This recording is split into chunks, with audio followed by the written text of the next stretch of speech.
నా వ్యూయర్స్కి అందరికీ శుభాభివందనాలు. నా ఈ వీడియో మీకు నచ్చినట్లయితే లైక్ చేయండి, కామెంట్ చేయండి, మీ బంధుమిత్రులకు షేర్ చేయండి.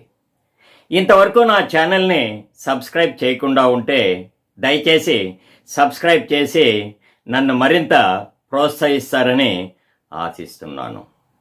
అసెంబ్లీలో ఎమ్మెల్యేలు కట్టుతప్పుతున్నారని, కొందరు ఎమ్మెల్యేల తీరు ఏమీ బాగాలేదని, వారిని ఆ జిల్లా ఇన్ఛార్జి మంత్రులు కాస్త అదుపులో పెట్టాలి అని సాక్షాత్తు ముఖ్యమంత్రి చంద్రబాబు నాయుడు గారు వారిని కట్టడి చేయవలసిన బాధ్యత ఇన్ఛార్జి మంత్రులదే అని సాక్షాత్తు ముఖ్యమంత్రి శ్రీ నారా చంద్రబాబు నాయుడు గారు స్పష్టం చేశారు.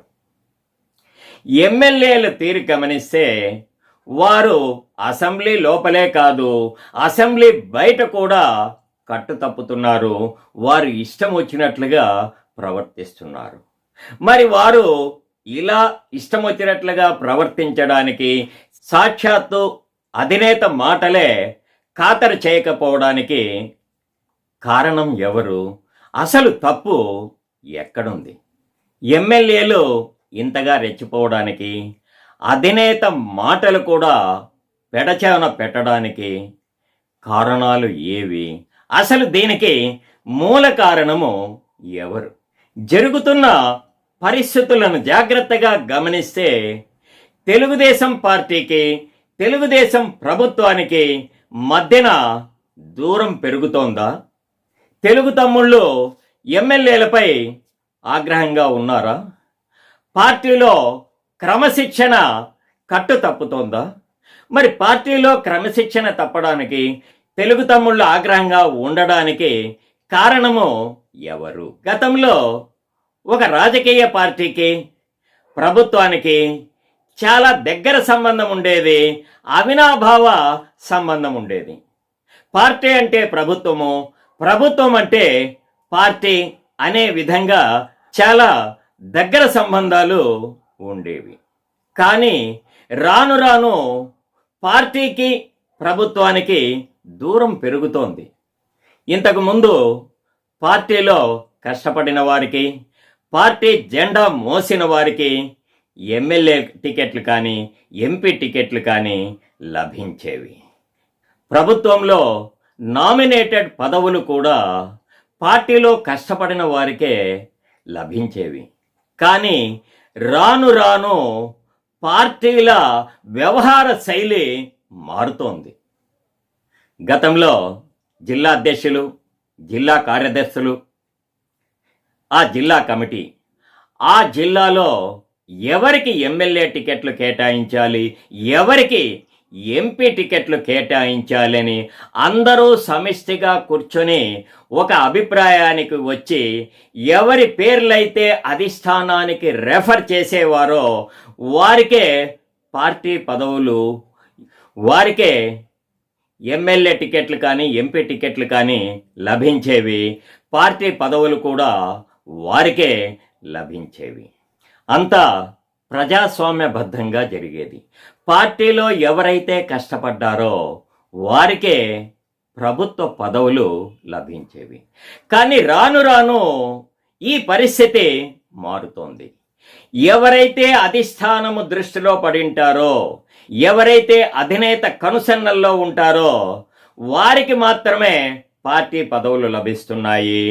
జిల్లా కమిటీలకు విలువ లేకుండా పోతుంది. ఒక ఎమ్మెల్యేకి లభిస్తున్న గౌరవము ఒక జిల్లా అధ్యక్షునికి లభించడం లేదు. ఎమ్మెల్యే చుట్టూ అనేక మంది వందిమాగదులు ఉంటారు, కానీ ఒక జిల్లా అధ్యక్షుణ్ణి పట్టించుకునే నాదుడే కరువైపోయారు. జిల్లా అధ్యక్షుణ్ణి ఎవరూ ఖాతరు చేయడం లేదు. మరి ఎమ్మెల్యే అంటే ఒక నియోజకవర్గానికి మాత్రమే అతను ఎమ్మెల్యే. కానీ ఒక పార్టీ జిల్లా అధ్యక్షుని పరిధిలో 13 లేక 14 అసెంబ్లీ నియోజకవర్గాలు అతని కింద ఉంటాయి. మరి అలాంటి జిల్లా అధ్యక్షునికి పార్టీలో విలువ ఉండడం లేదు. ఒక ఎమ్మెల్యే చుట్టూ ఎప్పుడూ ఎవరుంటారో, ఆ ఎమ్మెల్యే ఎవరిని రికమెండ్ చేస్తారో, వారికి మాత్రమే ప్రభుత్వంలో ఇతర అధికారిక పదవులు కానివ్వచ్చు, లేదా ఏవైనా నామినేటెడ్ పదవులు కావచ్చు, ఎమ్మెల్యే రికమెండ్ చేసిన వారికి మాత్రమే లభిస్తున్నాయి. కానీ జిల్లా కమిటీకి ఏ మాత్రమూ ఇక్కడ విలువ లేకుండా పోతోంది. మరి ఇలాంటి పరిస్థితులలో ఒక రాజకీయ పార్టీలో అంతర్గత క్రమశిక్షణ కానీ, అంతర్గత ప్రజాస్వామ్యం కానీ ఎలా ఉంటుంది? పార్టీలో జిల్లా అధ్యక్షునికి కానీ, జిల్లా కమిటీకి కానీ విలువ లేకుండా పోతే, గౌరవం లభించకపోతే వారు ఆ పార్టీలో ఎలా కొనసాగగలుగుతారు? ఎప్పుడైతే ఒక పార్టీలో విలువ ఉండదో వేరొక రాజకీయ పార్టీలోకి చేరిపోతున్నారు. అధికారము ఉన్నంత వరకు ఆ పార్టీని అంటిపెట్టుకొని ఉంటున్నారు. అధికారము కోల్పోగానే వేరొక పార్టీలోకి చేరిపోతున్నారు.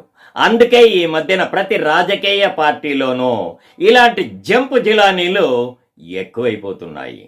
రాజకీయ నాయకులకి పార్టీల మీద గౌరవం ఉండడం లేదు. పార్టీ అధికారంలో ఉంటేనే వారికి ఆ పార్టీ పైన గౌరవం.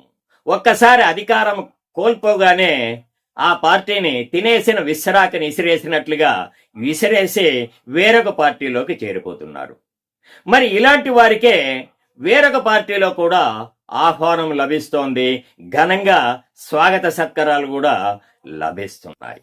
ఒక రకంగా ఎమ్మెల్యేలు ఇలా రెచ్చిపోవడానికి కారణము పార్టీ అధిష్టానం యొక్క వ్యవహార శైలే కారణమేమో.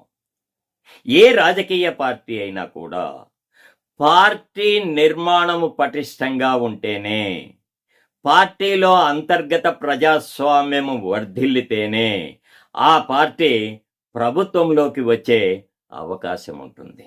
ఆ రాజకీయ పార్టీనే ప్రభుత్వము ఏర్పాటు చేయడానికి అవకాశం ఉంటుంది. నమస్తే ఫ్రెండ్స్, నా ఈ వీడియో మీకు నచ్చినట్లయితే లైక్ చేయండి, కామెంట్ చేయండి, మీ బంధుమిత్రులకు షేర్ చేయండి.